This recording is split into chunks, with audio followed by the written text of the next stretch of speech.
Encerrado o primeiro Congresso Brasileiro do Poder Legislativo, ex-deputado e ex-prefeito de Goiânia, Darcy Accorsi, morre aos 69 anos. Veja agora no Repórter Assembleia.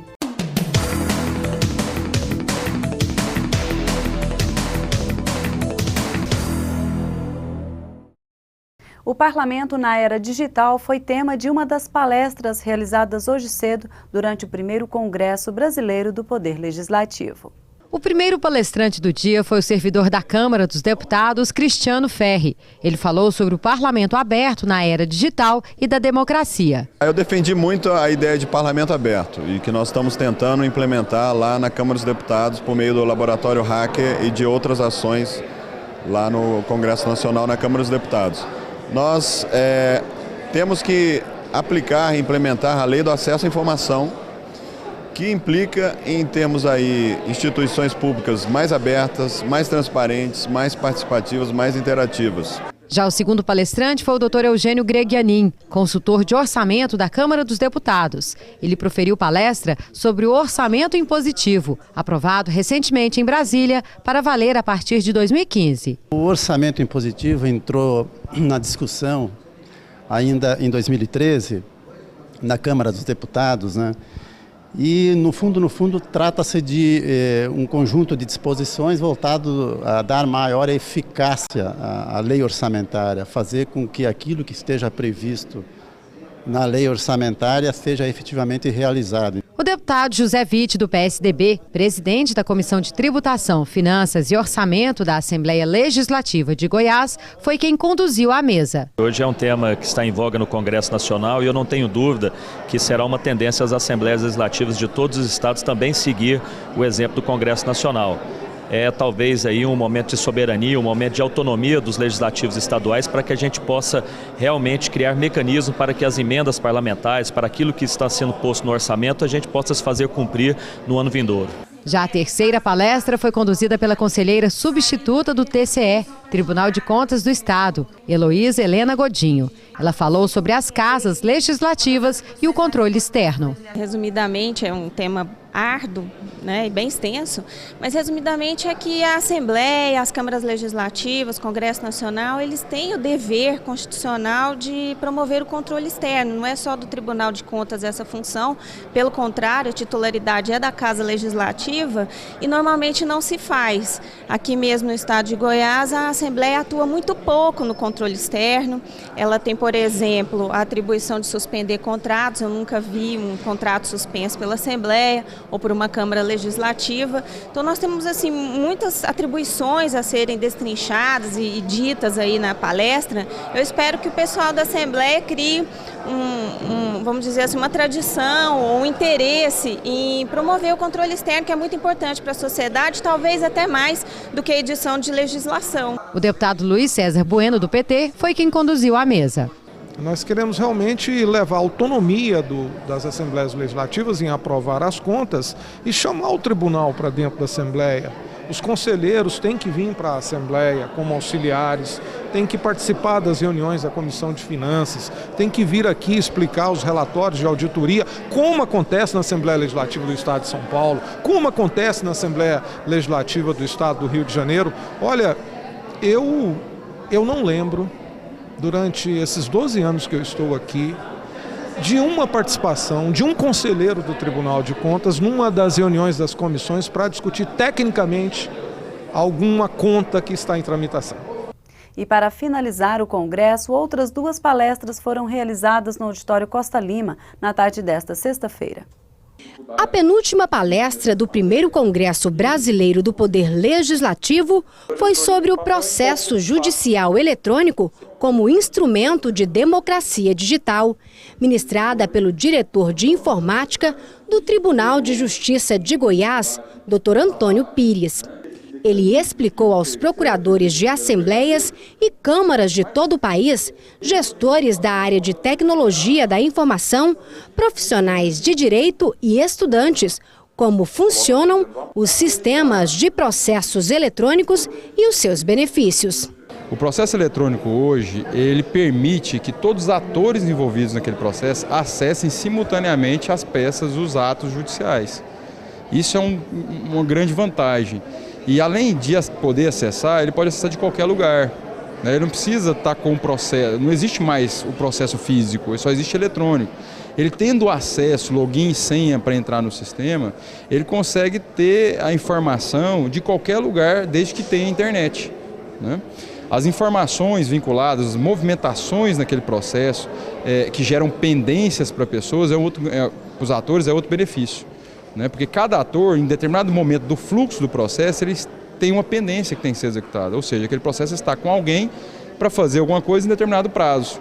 Então todos acompanham esse andamento, todos acompanham esse fluxo desse processo. Já a última palestra do Congresso foi sobre governo eletrônico, apresentada pelo coordenador de Planejamento e Fomento do Interleges do Senado Federal, Dr. Armando Roberto, que destacou a agilidade e a transparência no poder legislativo. O tema governo eletrônico e o tema associado ao governo eletrônico no legislativo, que é o e-parlamento, ou também chamado e-legislativo, ou e-congresso, ou congresso nos Estados Unidos, é a forma com que as áreas de tecnologia devem se organizar para que as casas legislativas modernas consigam atender às necessidades que as demandas da área política, da área de tomada de decisão do legislativo necessitam fazer.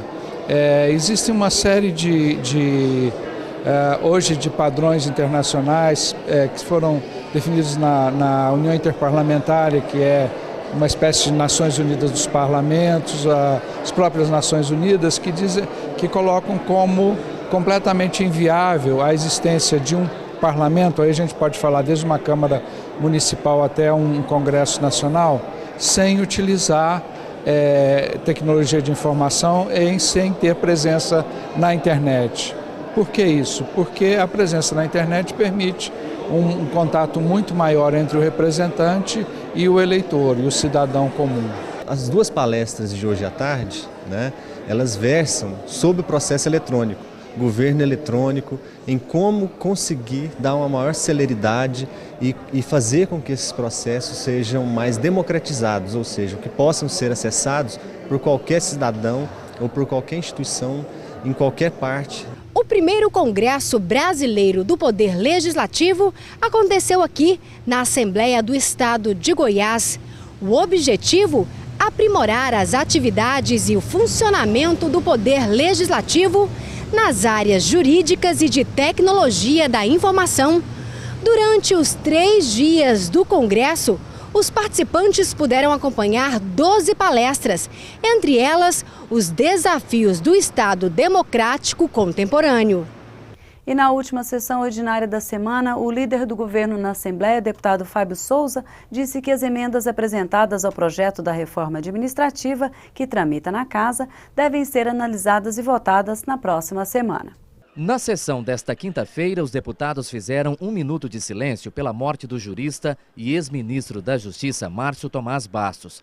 O pedido foi feito pelo deputado Carlos Antônio do Solidariedade. Foram votados projetos que declaram entidades como de utilidade pública. Já o deputado Cimeison Silveira apresentou requerimento à mesa diretora pedindo audiência pública para discussão sobre o orçamento do Estado para o ano que vem. Ele também ocupou a tribuna para fazer a solicitação, dizendo que o pedido é de estudantes universitários da área de Ciências Humanas da UFG. Nós estamos aqui solicitando para que o presidente da comissão possa chamar uma audiência pública para que os alunos e a coordenação da Universidade Federal venha para casa e nos ajude a discutir a lei orçamentária para 2015. Eu acho que é uma interação importante, rica para nós, rica para a Universidade Federal, que faz parte, né, do parlamento, trazer as discussões da lei, que vai trazer as diretrizes das aplicações orçamentárias para 2015. Então, é justo o pedido e hoje nós apresentamos esse requerimento para que essa audiência seja feita na Comissão de Finanças e Orçamento. O líder do governo na Casa, deputado Fábio Souza, comentou a tramitação do projeto de reforma administrativa do Estado. O projeto foi lido em plenário na terça-feira. Encaminhado às comissões, já foi relatado e devolvido pelo deputado Thales Barreto. 6 deputados pediram vistas e a tendência é que o projeto seja votado na terça-feira que vem. Não, está dentro da normalidade. Os deputados que pediram visto estão usando a sua prerrogativa, é natural que tenham certas dúvidas ou queiram colaborar com alguma emenda, seja ela política ou seja ela técnica. Os deputados vão fazer o que achar que devem fazer dentro do seu prazo regimental. Na terça-feira nós devemos votá-la. Eu espero que nós consigamos manter a mais originalidade possível do projeto. É um interesse do governo que se mantenha nessa originalidade. É claro que está aberto para conversa, para debates. O governador mesmo colocou os seus secretários imbuídos para esse debate, para essa discussão. Agora vai depender muito da posição do parlamento nesse sentido. Ontem foi comemorado o Dia Nacional da Consciência Negra e, para lembrar a data, foi realizada uma sessão especial aqui na casa. A sessão solene em comemoração ao Dia da Consciência Negra foi aberta com o discurso do deputado Marlúcio Pereira, autor da solenidade. O Dia Nacional da Consciência Negra, celebrado em 20 de novembro, foi instituído oficialmente pela Lei 12.519, de 10 de novembro de 2011. A data faz referência à morte de Zumbi, o então líder do Quilombo dos Palmares. Para a superintendente de promoção da igualdade racial, Marta Ivone, a data é importante para lembrar que todos somos iguais. O dia, da consciência, o dia que a gente vai fazer um balancete de tudo, que foi feito durante o ano na questão da promoção, da igualdade, principalmente na questão da reparação que esse país tem com o povo negro do país e do estado.